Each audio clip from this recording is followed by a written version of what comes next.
சிந்தனையாளர்கள் கொஞ்சம் பாடல்கள் குறைச்சி வியாழக்கிழமையாச்சும் கொஞ்சம் எனக்கு ஒத்துழைப்பு தர வேண்டும். என்ற வியாழக்கிழமையில் இறுகின நேரம் நாள் நிறைய நிகழ்ச்சிகள் ஓடி செல்ல வேண்டும். பாடல்களை குறைத்தது தானே வாணி, ஒரு வரி 2 வரிட்ட படிச்சுட்டா சரி. சரி.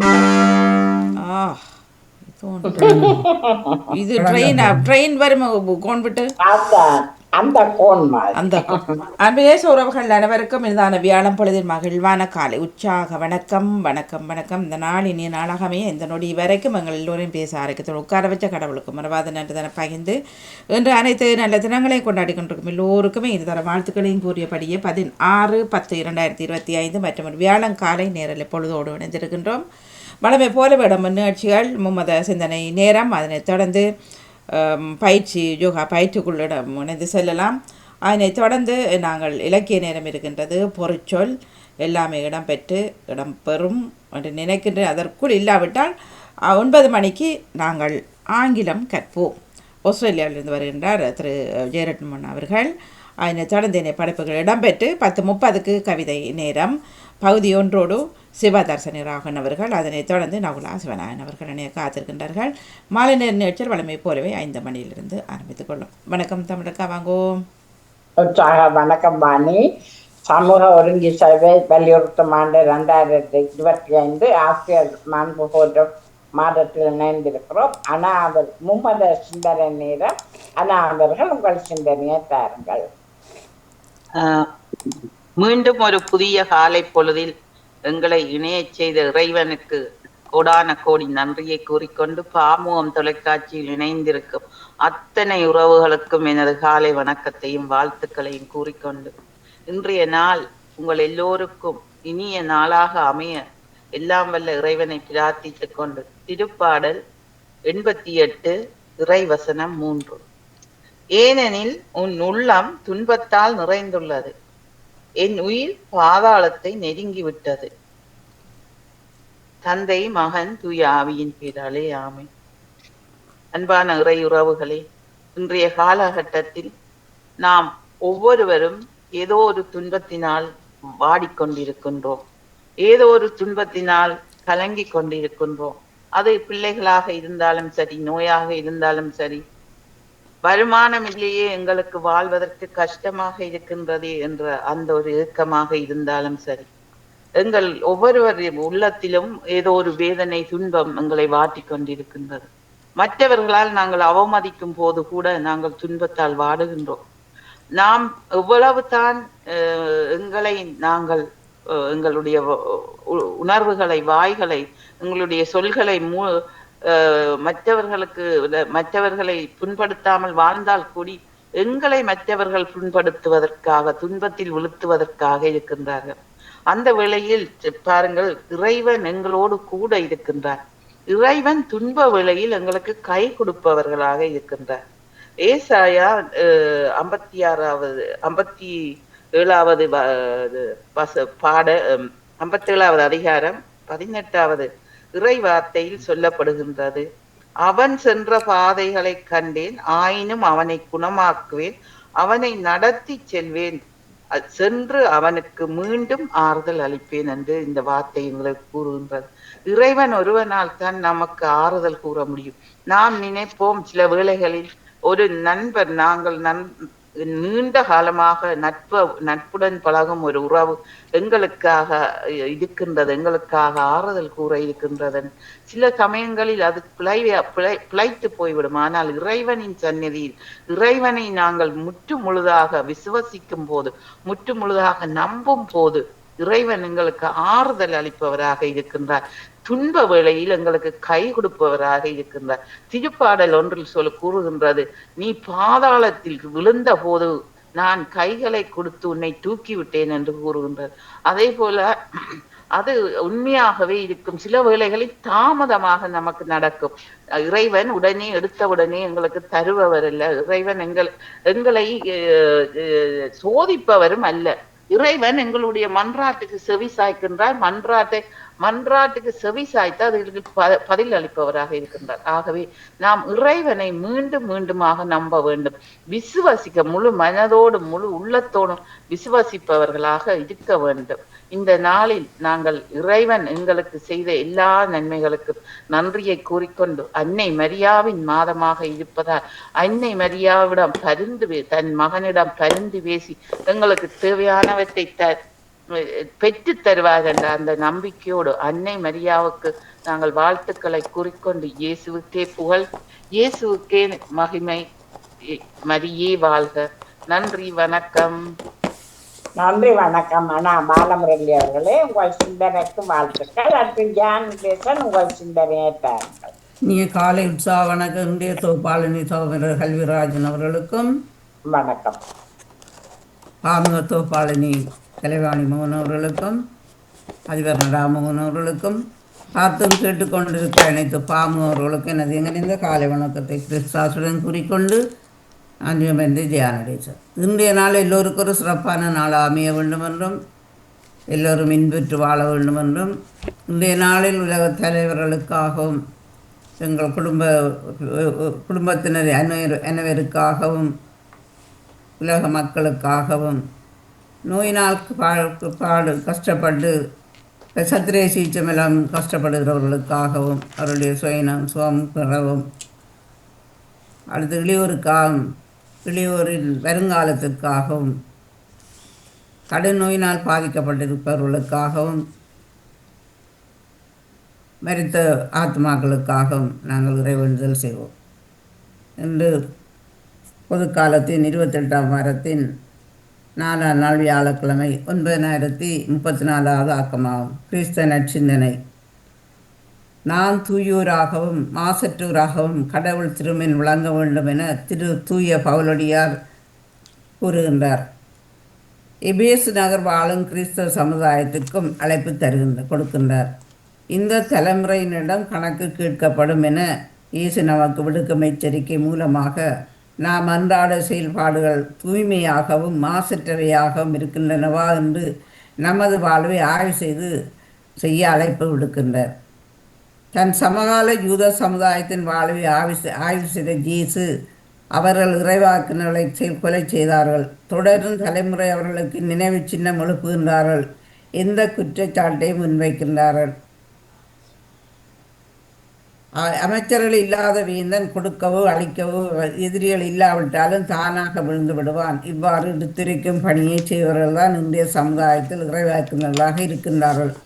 இவர்கள் இச்சமூகத்தில் நாடி பிடித்து பார்ப்பவர்கள், காலத்தின் கண்ணாடியாக இருப்பவர்கள், கிளைகளின் நிழல்களில் இலைப்பாறதை விட வீரர்களின் ஆழங்களை அறிய துடிப்பவர்கள், மாந்தரின் மனச்சாட்சியாக விளங்குபவர்கள், எல்லாவற்றுக்கும் மேலாக இறைவனின் குரலாக ஒலிப்பவர்கள்.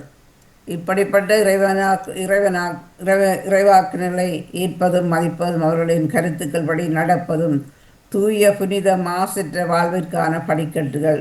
இயேசு நம்மிடம் கேட்க விரும்பும் வாழ்க்கை இப்படித்தான் நாங்களும் சிந்தித்து செயல்பட்டு அவர்களுடைய பாதையை பின்பற்றி நாங்களும் அவருடைய அறிவுரைகளை கேட்டு வாழ்வோமாக. வாழ்த்துவோம் வாழ்த்துவோம் வாழ்த்துவோம் மாதாவை, இரட்சக திருமாதாவை, பட்சம் நிறையும் மாதாவை, துஷ்டபியை வென்றவரை மற்றில்லாத மகிழ்ச்சியோடு வாழ்த்துவோம் வாழ்த்துவோம் வாழ்த்துவோம் மாதாவை, வாழ்த்துவோம் வாழ்த்துவோம் வாழ்த்துவோம் மாதாவை.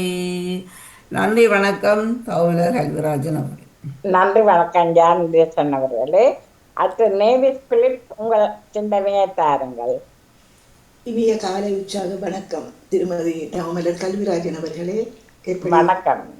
ஆமாம், அனைவருக்கும் இனிய காலை உற்சாக வணக்கங்களை கூறிக்கொண்டு பாமுக உறவுகளுக்கும் திருமதி நடாமோகன் வாணிமோகன் அவர்களுக்கும் நச்சிந்தனை வழங்கியவர்களுக்கும் கேட்டுக்கொண்டிருப்பவர்களுக்கும் என்னுடைய அன்பான காலை வணக்கத்தை கூறிக்கொண்டு அமைதியான இந்த நாளை எங்களுக்கு தந்த இறைவனை வாழ்த்தி போற்றி வணங்கிக் கொண்டு என்னுடைய நச்சிந்தனை தொடர் என்று 1835 என்றும் கூறிக்கொண்டு இன்றைய திருப்பாடல் ஆண்டவர் தம் மீட்பை அறிவித்தார் என்கின்றது திருப்பாடல்.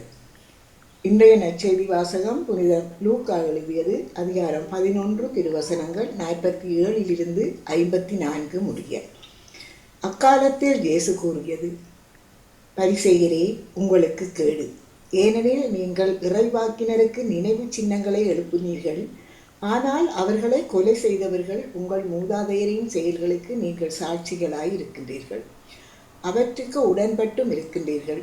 அவர்கள் கொலை செய்தார்கள், நீங்கள் நினைவு சின்னம் எழுப்புகின்றீர்கள். இதை முன்னிட்டே கடவுளின் ஞானம் இவ்வாறு கூறுகின்றது, நான் அவர்களிடம் இறை வாக்கினரையும் திருத்தூதரையும் அனுப்புவேன். அவர்களுள் சிலரை கொலை செய்வார்கள், சிலரை துன்புறுத்துவார்கள். ஆபேலின் இரத்தம் முதல் பலி பீடத்திற்கும் தூயகத்திற்கும் நடுவே கொலை செய்யப்பட்ட இறைவாக்கினர் அனைவரின் இரத்தத்திற்காகவும் இந்த தலைமுறையினரிடம் கணக்கு கேட்கப்படும். ஆம், நான் உங்களுக்கு சொல்கின்றேன், இந்த தலைமுறையினரிடம் கணக்கு கேட்கப்படும். திருச்சட்ட அறிஞரே, உங்களுக்கு கேடு, ஏனெனில் அறிவு களஞ்சியத்தின் திறவுகோலை நீங்கள் எடுத்து கொண்டீர்கள். நீங்களும் நுழைவதில்லை, நுழைவோரையும் தடுக்கின்றீர்கள் என்றார். இயேசு அங்கிருந்து புறப்பட்ட போது மறைநூல் அறிஞரும் பரிசேயரும் பகைமை உணர்வு மிகுந்தவராய் அவரது பேச்சில் அவரை சிக்க வைக்குமாறு பல கேள்விகளை கேட்டனர். இயேசு கிறிஸ்து வழங்கும் வாழ்வு தரும் நற்செய்தி. கிறிஸ்துவே உமக்கு புகழ். இன்றைய இறை வார்த்தையின் சிந்தனையாக, அறிவு களஞ்சியத்தின் திறவுகோலை நீங்கள் எடுத்து கொண்டீர்கள், நீங்களும் நுழைவதில்லை, நுழைவோரையும் தடுக்கின்றீர்கள் என்கின்றது இன்றைய இறை வார்த்தை. இயேசு பரிசேயரையும் மறைநூல் அறிஞரையும் மிக கடுமையாக கண்டித்து பேசிய பகுதி பல உண்மைகளை வெளிப்படுத்துகின்றது. தனி மனிதரும் சமூகங்களும் எத்தகைய வாழ்க்கை நெறியை கடைபிடிக்க வேண்டும் என்பதை அவர்களுக்கு கடவுளின் பெயரால் உணர்த்தியவர்கள் இறைவாக்கினர்கள். அவர்கள் ஒரு விதத்தில் மனித குலத்தின் மனச்சான்றாக விளங்குபவர்கள். இஸ்ராயேல் மக்களின் வரலாற்றில் இறைவாக்கினர் வழியாக கடவுள் பேசினார். அதுபோலவே இன்றைய உலகிலும் மனிதரின் மனச்சான்றை தொட்டு பேசிய மகான்கள் வாழ்ந்துள்ளார்கள். தீண்டாமை ஒழிய வேண்டும் என்று பாடுபட்ட காந்தியடிகள், கருப்பரானாலும் வெள்ளையரானாலும் எல்லோருமே மனிதர் என்ற முறையில் சம உரிமை கொண்டவர்களே மனிதர் என்ற முறையில் சம உரிமை கொண்டவர்களே என காந்தி வழியில் நின்று போராடிய மார்ட்டின் லூதர் கிங், ஏழையர் முகத்தில் இயேசுவை கண்ட அன்னை தெரேசா போன்றோர் இக்கால இறைவாக்கினர்கள். இவ்வுலகில் இருந்து பிரிந்த பிறகும் அவர்கள் நம்மிடையே வாழ்ந்து வருகின்றார்கள். ஆனால் கடந்த கால இறைவாக்கினரை போற்றிவிட்டு அவர்கள் கற்பித்ததை காட்டி பறக்க விட்டுவிட்டால் நமக்கு என்ன பயன்? இறைவாக்கினர் உயிர் வாழ்ந்தபோது அவர்களின் போதனையை ஏற்காமல் அவர்களை துன்புறுத்தி கொண்டார்கள். அவர்களின் வாரிசாக வந்தவர்கள் முற்காலத்தில் இகழப்பட்ட இறைவாக்கினருக்கு நினைவு சின்னங்களை எழுப்புகின்றார்கள். இந்த முரண்பாட்டை இயேசு சுட்டி காட்டுகின்றார். அவரின் ஆவேசமான அறைகூவல் அன்றைய மக்களுக்கு அச்சம் கலந்த திகைப்பை ஏற்படுத்தி இருக்கும். இன்று நமக்கும் அவரது வார்த்தைகள் அச்ச உணர்வையே தருகின்றது. உலகம் தோன்றியதிலிருந்து சிந்தப்பட்ட இறைவாக்கினரின் இரத்தத்திற்காக இந்த தலைமுறையினரிடம் கணக்கு கேட்கப்படும்.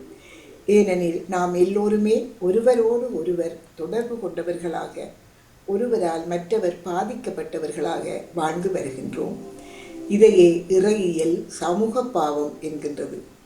இன்று நாம் அனைவருமே நமக்கென்று ஒரு வாழ்வு முறையை வகுத்து வைத்திருக்கின்றோம். நாம் நினைப்பதுதான் நேர்மை, நாம் நினைப்பதுதான் உண்மை, நமது பார்வைதான் சரியான பார்வை என்று நினைத்து கொண்டு இருக்கின்றோம்.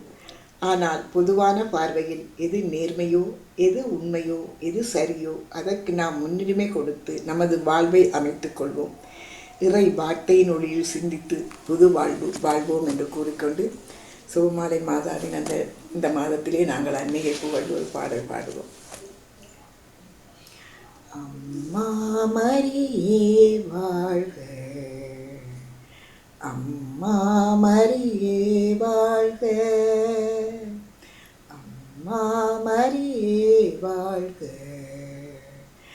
அம்மா மரியே வாழ்க, மரியே வாழ்க, மரியே வாழ்க, மாதா நீ வாழ்க, எங்கள் மரியே வாழ்க, மரியே வாழ்க, மாதா நீ வாழ்க.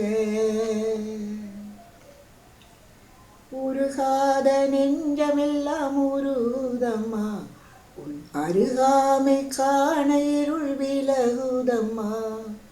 உருகாத நெஞ்சமெல்லாம் உருகுதம்மா, உன் அருகாமை காண இருள் விலகுதம்மா.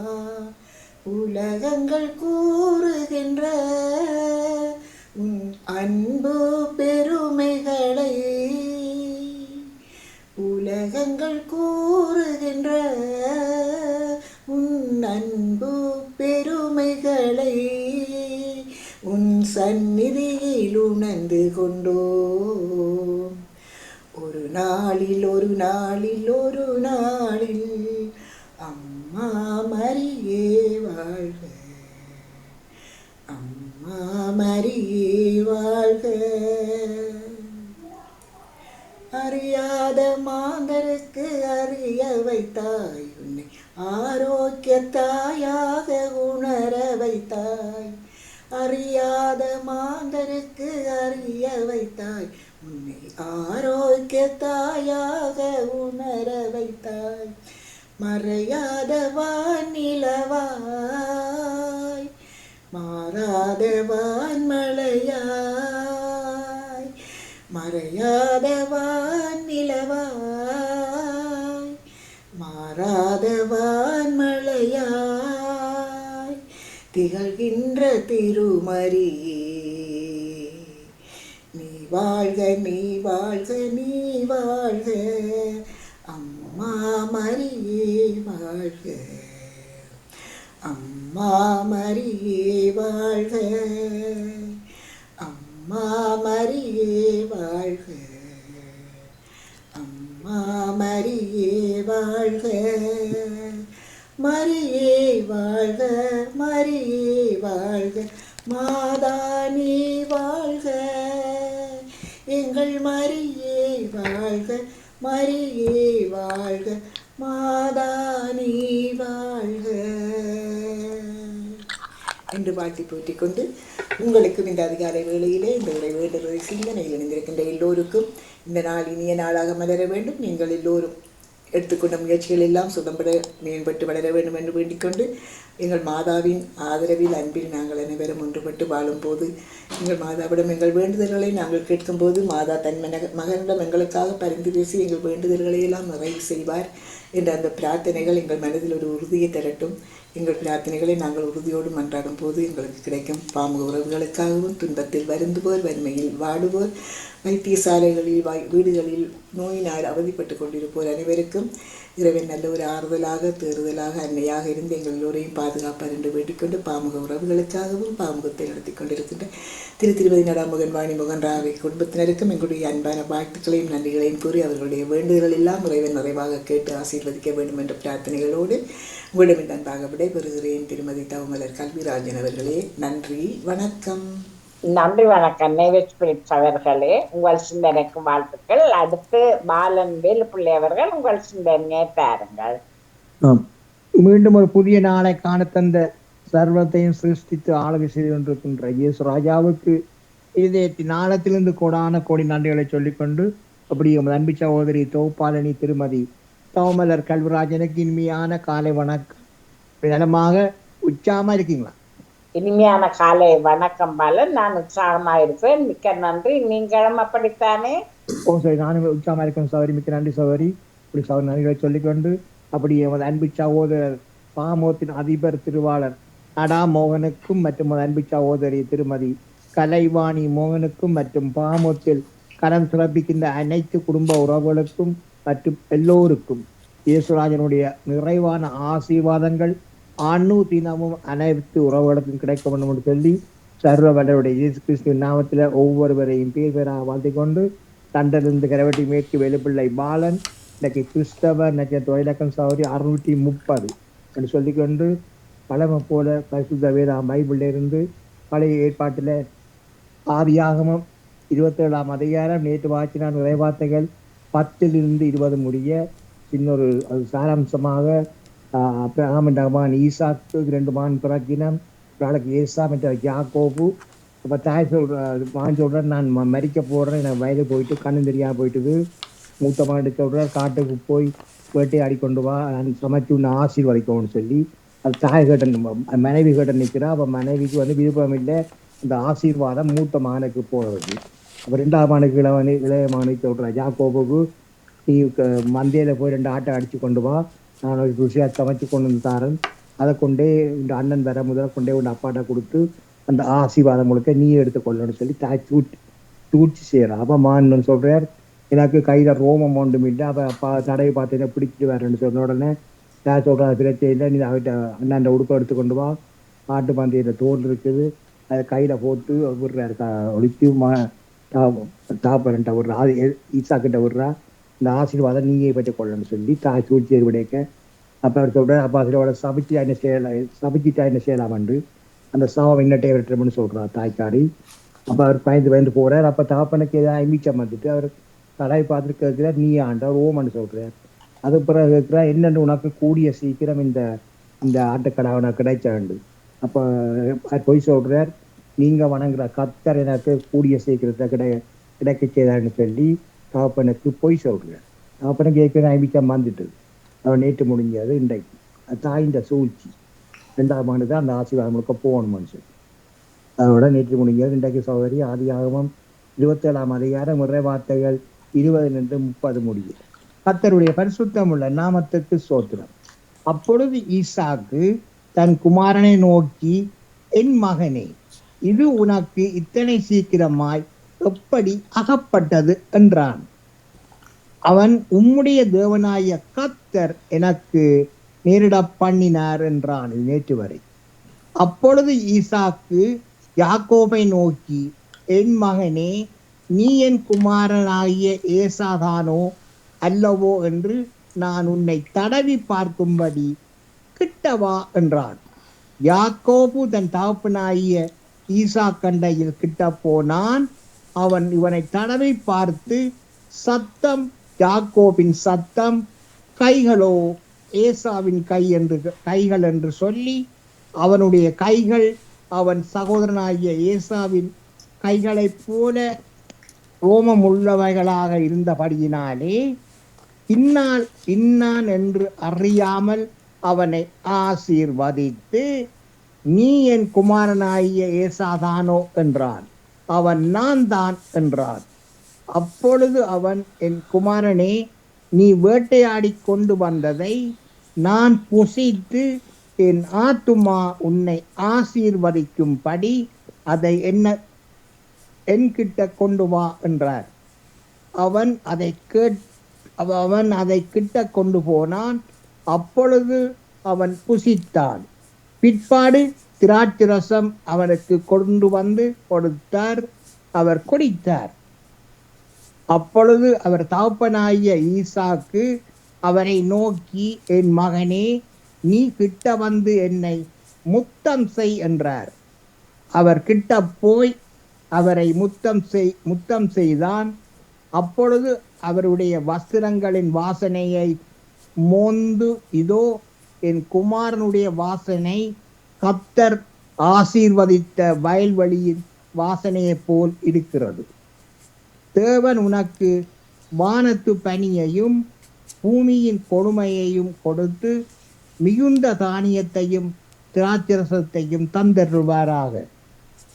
ஜனங்கள் உன்னை சேவிக்கவும் ஜாதிகள் உன்னை வணங்கவும் கடவர்கள். உன் சகோதரருக்கு எஜமானாயிருப்பாய். உன் தாயின் பிள்ளைகள் உன்னை வணங்குவார்கள்.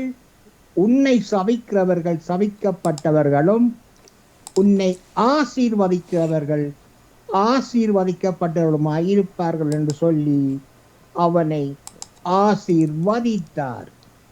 ஈசாக்கு யாக்கோபை ஆசீர்வதித்து முடிந்தபோது யாக்கோபு தன் தகப்பனாகிய ஈசாக்கின் சமூகத்தை விட்டு புறப்பட்டவுடனே அவன் சகோதரனாகிய ஏசா வேட்டையாடி வந்து சேர்ந்தார். தொடர்ச்சி தவறி நாளை தொடரும் சொல்லிக்கொண்டு பாடல். கர்த்தருடைய பரிசுத்த நாமத்துக்கு ஸ்தோத்திரம். உம்மை அல்லாமல் எமக்கு யாருண்டு? உம்மை தவிர விருப்பம் ஏது உண்டு? உம்மை அல்லாமல் எமக்கு யாருண்டு? உம்மை தவிர விருப்பம் ஏது உண்டு? ஆசையெல்லாம் நீர்தானையா, தேவையெல்லாம் நீர்தானையா. ஆசையெல்லாம் நீர்தானையா, தேவையெல்லாம் நீர்தானையா. இரட்சகரே இயேசுநாதா, தேவையெல்லாம் நீர்தானே. இரட்சகரே இயேசுநாதா, தேவையெல்லாம் நீர்தானே. இதய கண்மலை நீர்தானையா, உரிய பங்கும் நீர்தானையா. எப்போதும் உம்மோடு இருக்கின்றோ, வலக்கரம் பிடித்து தாங்குகிறீர். எப்போதும் உம்மோடு இருக்கின்றோம், வலக்கரம் பிடித்து தாங்குகிறீர். இரட்சகரே இயேசுநாதா, தேவையெல்லாம் நீர்தானே. உலகில் வாழும் நாட்களெல்லாம் உமது செயல்கள் சொல்லி மகிழ்வேன். உலகில் வாழும் நாட்களெல்லாம் உமது செயல்கள் சொல்லி மகிழ்வோம். ஆசையெல்லாம் நீர்தானையா, எம் தேவையெல்லாம் நீர்தானையா. ஆசையெல்லாம் நீர்தானையா, எம் தேவையெல்லாம் நீர்தானையா. இரட்சகரே இயேசுநாதா, தேவையெல்லாம் நீர்தானே. இரட்சகரே இயேசுநாதா, எம் தேவையெல்லாம் நீர்தானே.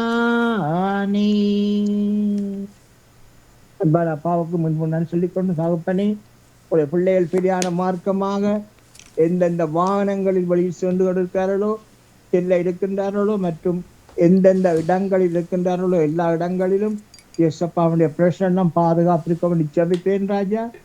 ஒருவருக்கு கூட ஒரு சிறு விபத்துக்கள், பிறர் மூலம் எந்த விதமான பிரச்சனைகளோ ஆபத்துக்களோ கொள்ளை நோய்களோ அணுகாவடன் ராஜா. நீங்கள் ஒவ்வொருவரையும் பேர் பேராக இறகளால் மூடி பாதுகாப்பாக அவளை எடுத்தவழி செபிக்கிறேன் தகப்பனே. அப்படியே நீங்கள் தினமும் பாதத்து வரமாக்காவும் இந்த நாளில் பாதுகாப்பாக வழியெடுத்து கொண்டிருப்பதற்காகவும் இயேசப்பாவுக்கு முழுவதும் கொடான கொடி நன்றிகளை சொல்லிக் கொண்டு தகப்பனே சோத்திரம் மற்றும் தகப்பனே பாமோத்து கலன் சிறப்பிக்கின்ற தெய்வ குழந்தைகளினதும் மற்றும் உலகளா வீதியுள்ள தெய்வ குழந்தைகளினதும் நரம்பு மண்டலங்களை இயேசப்பா நீங்கள் தொட்டு அவர்களை சுகப்படுத்தி பலப்படுத்தி ஆசிரியர் ஜெபிக்கிறேன் ராஜா. சர்வ வல்லமையுள்ள தேவகுமாரனை இல்லாம ஆகும் ராஜா. புதிய நரம்புகளை சரீரத்துக்கு அனுப்புங்க இயேசப்பா, அனுப்பி ஆசீர்வாதிங்க ராஜா. அவர் தேவையை சாந்திங்க ராஜா. சோத்திரம் அவர்கள் கைதிக்கு சகலவற்றையும் அவரோட கூடவே இருந்து அவர்களை பலப்படுத்தி ஆசீர்வதிங்க, பாதுகாத்துக் கொள்ளும். அதுக்காக நலிந்த தகப்பனே, இவர்களது பெற்றோர்களுக்கு அணுகினமும் நல்ல பலத்தையும் நல்ல வைந்த ஞானத்தையும் நல்ல சோத்தையும் கொடுத்து அவர்களை ஆசீர்வதிக்க வேண்டும் ஜபிக்கிறேன் ராஜா. அப்படியே எங்களுடைய ஆசீர்வதிக்காக நன்றி சொல்றேன் தகப்பனே. கூடவே இருந்து பாதுகாத்துக் கொள்ளுங்க, ஆசீர்வதிங்க. சோத்திரம் சோத்திரம். மற்றும் தகப்பனே, குடும்பங்களுக்குள்ள கணவன் மனைவிக்குள்ள பிள்ளைகளுக்குள்ள குடும்ப உறவுகளுக்குள்ள குழப்பங்களை கொண்டு வருகிற பரம்பரையான சாபங்கள், மந்திர சூனிய சேவின கட்டுக்கள் யாவற்றையும் சர்வ வல்லமை உள்ள இயேசு கிறிஸ்துவின் நாமத்தினாலே கட்டி அப்புறப்படுத்துகிறேன். சோத்திரம் சோத்திரம் தகப்பனே. குடும்பங்களை நிறைவாக ஆசீர்வதிங்க, வழி நடத்துங்க, பாதுகாத்துக் கொள்ளுங்க. அதுக்காக நன்றி சொல்றேன் ராஜா. சோத்திரம் சோத்திரம்.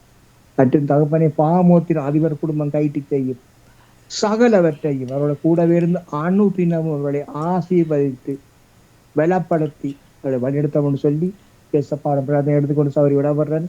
நன்றி, வணக்கம்.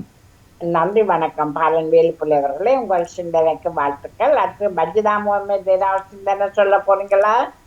ஆமாம், நான் சிறிய ஒரு சிந்தனை சொல்கின்றேன். இப்ப இஸ்லாத்தின்படி மரணம் மரணம் மரணம் என்பதை நாங்கள் கண்டு பயந்து ஓட வேண்டிய அவசியம் இல்லை. இஸ்லாமிய மார்க்கத்தை சொல்லுது என்னென்று சொன்னா, மரணம் மறு வாழ்க்கையின் தொடக்கமாகும் என்று சொல்லப்படுகின்றது. அது வாழ்க்கையின் முடிவல்ல. அப்ப இந்த உலகத்துக்கு மனிதர்கள் வந்திருக்கிறார்கள்டா, அவர்கள் ஒரு வழிப்போக்கர்களாகத்தான் வந்திருக்கின்றார்கள். அது மறுமையின் நுழைவாயிலாகும் என்று சொல்லப்படுகிறது. மரணத்தின் நோக்கத்தையும் இடத்தையும் இறைவன் மட்டும், அல்லாஹ் மட்டும்தான் அறியக்கூடியவனாக இருக்கின்றான். அந்த மரண தருணத்தில் ஒருவர் செய்யும் பாவம் மன்னிப்பை அல்லாஹ் ஏற்றுக்கொள்ளவே மாட்டான். இப்ப நாங்க உலகத்துல வாழும் பொழுது நிறைய பாவங்கள் செய்திருப்போம். அந்த பாவம் தெரிந்து செய்திருக்கலாம், தெரியாமல் செய்திருக்கலாம், மற்றவர்களின் தூண்டுதலாக செய்திருக்கலாம். அந்த பாவத்தை நாங்க மரண நேரத்துல நாங்க சிலர் உயிர் போக போய் தொண்டைக்குள்ள அந்த நேரத்துல நாங்க என்ன செய்வோம்னா, கையை பிடிச்சிக்கிட்டு என்ன மன்னிச்சுட்டு நான் பாவம் செஞ்சுக்கிறேன் என்று நாங்க கேட்கக்கூடாது. அப்படி உங்களுக்கு பாவ மன்னிப்பு கேட்கிற ஒரு நோக்கம் இருந்தால், நாங்க பாவம் செஞ்சோன்னு எங்களோட மனசு சொல்லுதுன்னு சொன்னா, எங்களோட மனதுக்கு தெரியும் நாங்க பாவம் செஞ்சிருக்கிறோம், இவருக்கு அநியாயம் செஞ்சிருக்கிறோம் சொன்னா, நாங்க ஆரோக்கியமாக இருக்கும் பொழுது அவங்கள்ட்ட போய் நாங்க அந்த பாவ மன்னிப்பை பெற்றுக்கொள்ள வேண்டும். அவங்க மன்னித்தாலும் மன்னிக்காவிட்டாலும் நாங்கள் அந்த மன்னிப்பை கேட்க வேண்டும் என்று இஸ்லாமிய மார்க்கம் எங்களுக்கு தயார்படுத்துகின்றது. இந்த பிறப்பு இறப்பு என்பது உலக மேடையில் நிர்ணயிக்கப்பட்ட ஒன்றாக சொல்லப்படுகிறது. அது வெறுமனே ஒரு ஒரு ஒரு துலக்கமாக வெளிப்படும் ஒரு பொருளாகவும் இருக்கின்றது.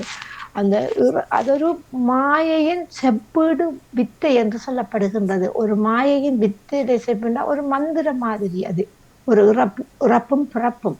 ஒரு மனிதன் கட்டாயம் பிறக்கின்றான். ஒரு ஒரு இரண்டு இந்த ஒரு உறவின் மூலமாக இந்த உலகத்துக்கு ஒரு குழந்தை பிறக்கின்றது.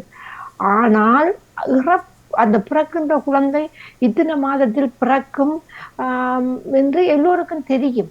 ஆனால் இறப்பு என்பது யாருக்கும் தெரியாது.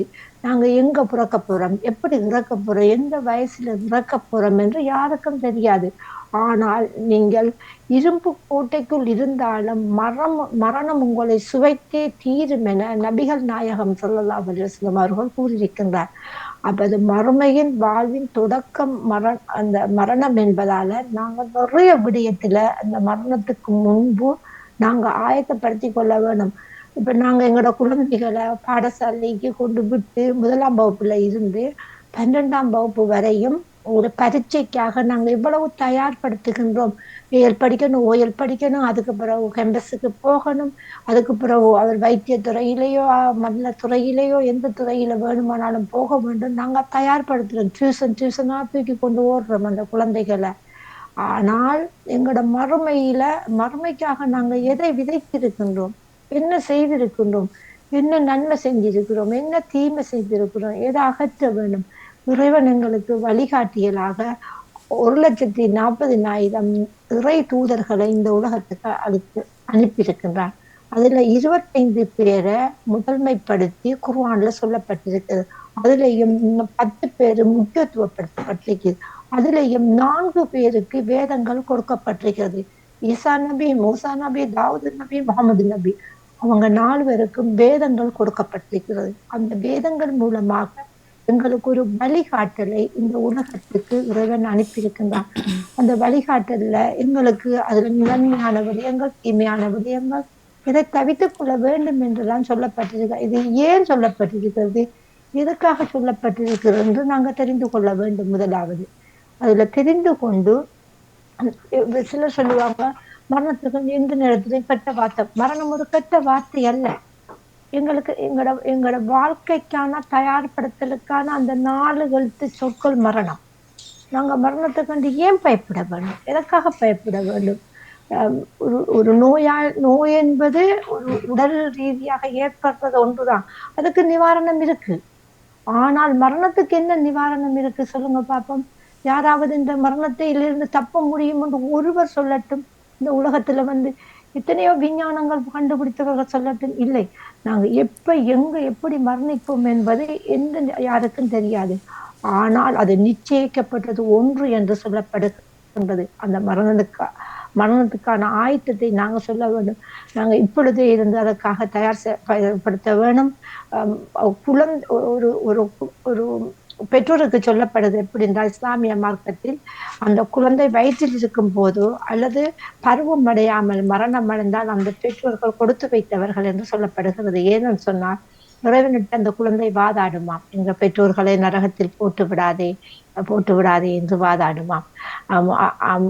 அது அந்த அந்த குழந்தை அந்த பெற்றோர்களுக்கு வாதாடுமே என்று அந்த குழந்தைகள் இந்த உலகத்திலே எந்த பாவத்தையும் விதைத்து கொண்டு மரணத்தை சுவைக்கவில்லை. ஆனால் நாங்கள் பாவத்தின் பிடியில் இருக்கின்றோம். நிறைய பாவங்கள் செய்கின்றோம், தெரிந்து செய்கின்றோம், தெரியாமல் செய்கின்றோம். எங்களை நாங்க மற்றவங்களை விரல் காட்டி சுட்டி காட்ட முதல் எங்களை நாங்க புடம் போட்டு பார்க்க வேணும். நான் என்ன பாவம் செய்தேன், எத்தனை பேர் மனசை நோக வச்சேன், இவருக்கு நான் கண்ணால காட்டியிருக்கிறேன், காதால காட்டியிருக்கிறேன், காலால செய்திருக்கிறேன், தீமை செய்திருக்கிறேன். அதையெல்லாம் நாங்க கலஞ்சி இந்த உலகத்துல மரணத்துக்கு நாங்க தயாராக இருக்கணும். அந்த ஆத்மா எங்களை நல்ல வழிகளாக சொல்ல வேண்டும். இஸ்லாமிய மார்க்கத்தில் கட்டாயம் சொல்லப்படுகின்ற மரண தொழுகை என்பது இறுதி பிரார்த்தனை என்று சொல்லப்படுது. உங்களுக்கு செய்யப்படுகின்ற ஒரு பாக்கியம் என்று சொல்லப்படுகிறது. உங்களோட மரணத்துல எத்தனை பேர் கலந்து கொள்கின்றாரோ அத்தனை பேரும் துவா செய்வார்கள். அந்த அந்த இஸ்லாமிய மார்க்கப்படி அந்த சடலத்தை வைத்து தொழுகை நடத்துவார்கள்.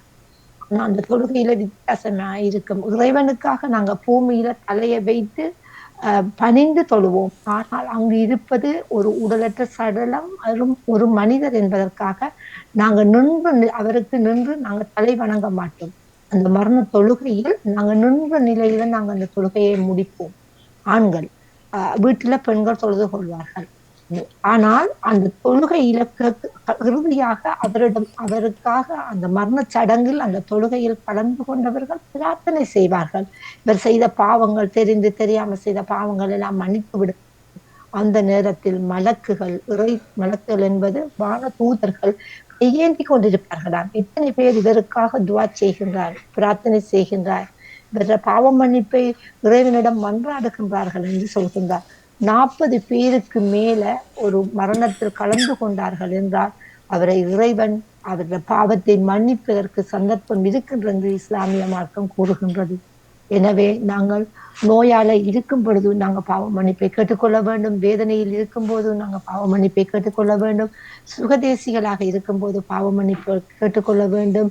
கஷ்டத்துக்கு வரும்போது இறைவனை நாங்க திட்டக்கூடாது. அது ஒரு சோதனை களமாக இருக்குது. கஷ்டங்கள் ஏற்படும் போது நாங்க பாவ மன்னிப்பை கேட்க அந்த இயற்கை அனர்த்தங்கள் ஏற்படும் போது பாவ மன்னிப்பு கேட்க வேண்டும் என்று சொல்லப்படுகின்றது. அந்த இறைவனின் கோப பார்வையினால் தான் இந்த இயற்கை அழுத்தங்கள் ஏற்படுகிறது. எனவே நாங்க இந்த உலகத்தை விட்டு எங்களோட ஆத்மா பிரியும் போது நாங்க தூய ஆத்மாக்களாக நாங்கள் சுவனத்தை அடைய வேண்டும் என்று நாங்கள் இறைவனிடம் மன்றாடி கேட்டுக்கொண்டு, இந்த உலகத்துல செய்த பாவத்துக்காக இந்த உலகத்துல உள்ள மனிதர்களிடமே நாங்கள் கேட்டுக்கொள்வோம். நாம் இந்த வானொலியூடாக நான் யாரையாவது மனதை காயப்படுத்தியிருந்தால் மன்னிக்கும்படி கேட்டுக்கொண்டு நான் விடைபெறுகின்றேன். நன்றி, வணக்கம்.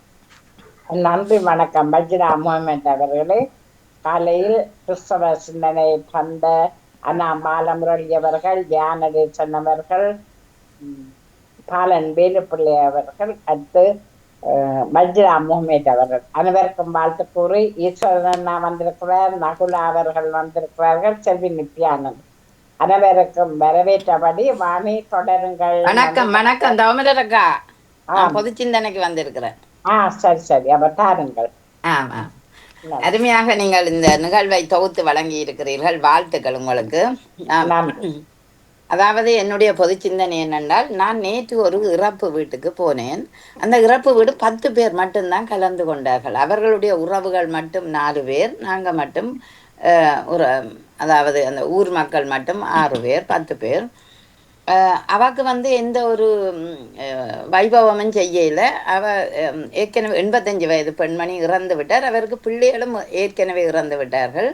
இவர் மட்டும்தான். இவருக்கு 3 பேர பிள்ளைகள். அந்த 3 பேர பிள்ளைகளும் ஒரு ஏமனால் இது கண்டு அந்த ஃப்ரீட் ஆஃப் அந்த வச்சு அந்த உங்களுக்கு தெரிந்தானே, அதாவது அந்த கிரியைகள் நடைபெற அந்த இடத்துக்கு ஒரு பொறுப்பானவர் இருப்பார் தானே அந்த இதை நடத்துறதுக்கு. அவர் மட்டும் வந்து அவ இப்ப வந்தவா என்ன இது என்றதை விவரமாக சொன்னாரு. இவ்வளவு காலம் அவ இங்க இருந்தவா இப்படி அந்த பெண்மணியை பற்றி சொன்னார். ஆனா அந்த பேர பிள்ளைகள் அதுகள் ஃபுல்லா தமிழ் தெரியாத பேர பிள்ளைகள், டொச்சில தான் கதைக்குங்கள். ஆனா அந்த பேர பிள்ளைகள் ஒரு வார்த்தை தானும் அதுல பேசவில்லை. அது எனக்கு ஒரு கவலையா இருந்தது. சரி, அப்படியே ஒரு 10 நிமிஷம்தான் அந்த கிரிய நடைபெற இடத்துல நின்று இருப்பேன். ஒரு டோசை வந்தா ஒரு தகரத்துக்குள்ள, அந்த தகரம் தான் எனக்கு வெளியில தெரியுது. அதுக்குள்ள அந்த சாம்பலை அடைச்சி வச்சு அவ ஏற்கனவே அதை எரிச்சாச்சு. அந்த சாம்பலை அடைச்சி வச்சு அதே ஒரு இதுல ஒரு துணியில வச்சு பக்கத்துல 2 பூமரங்கள் வச்சிருக்கப்பட்டது.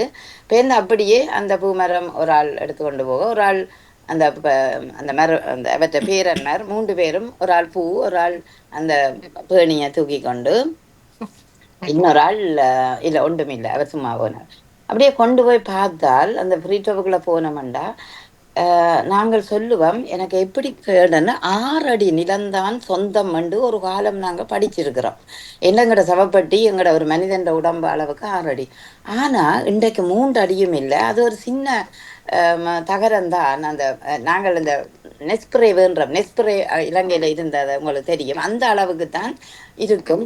அதுக்கு அந்த உடம்பு அந்த இதை கொண்டு வந்து ஒரு குழியை கிண்டிட்டு அந்த குழிக்கு அளவா நான் நினைக்கிறேன். அது என்ன பொறுத்தளவில் அந்த அதின் சுற்றளவை பார்த்தாலும் ஒரு 3 அடியை விட 3 அடி இல்லை, ஒரு 30 சென்டிமீட்டர் வரும் என்ன பொறுத்தளவில் இந்த கண் பார்வைக்கு.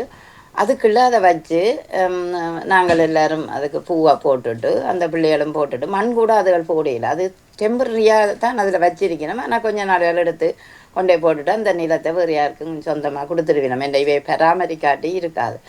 அப்பதான் நினைச்சேன், வாழ்க்கையில தனியா இருந்து அவ இறந்துட்டா. இப்ப இறந்தவான்னு தெரியாது. அடுத்த நாள் ஏதோ பார்க்க போதான் பேரன் கண்டுபிடிச்சார் அவ இறந்திருக்கிறாண்டு. அப்ப ஒரு இரவு இறந்திருக்கிறார். பார்த்தது பின்னேரம் 4 மணிக்கு தானா. அப்ப தனியா இருந்தது ஒன்று. 2வது எங்களோட மனித வாழ்க்கையை பாருங்கள், இவருமே இல்லை. அப்ப அந்த ஒரு வார்த்தை தன்னும் அவரை பற்றி பேசல. அப்ப எல்லாம் அமைதியா நிற்க அந்த சுடலையில கொண்டே பூ போடைக்க தான் நான் அந்த கமலாக்கா என்னோட உப்புவும் கதைப்பா ஸ்டட்டுக்களை. அப்ப நான் தான் இவருடைய ஆத்மா சாந்தி அடைய வேணும், உண்மையிலேயே இப்படி ஒரு இறப்பு வந்து எங்களுக்கு ஒரு இழப்புன்றது. நான் அதை பற்றி ஒரு 2-3 வார்த்தைகள் சொல்லி அதுல இதன்னொன்னே கொஞ்சம் அந்த பிள்ளைகளுக்கு கொஞ்சம் சந்தோஷமா இருந்தது.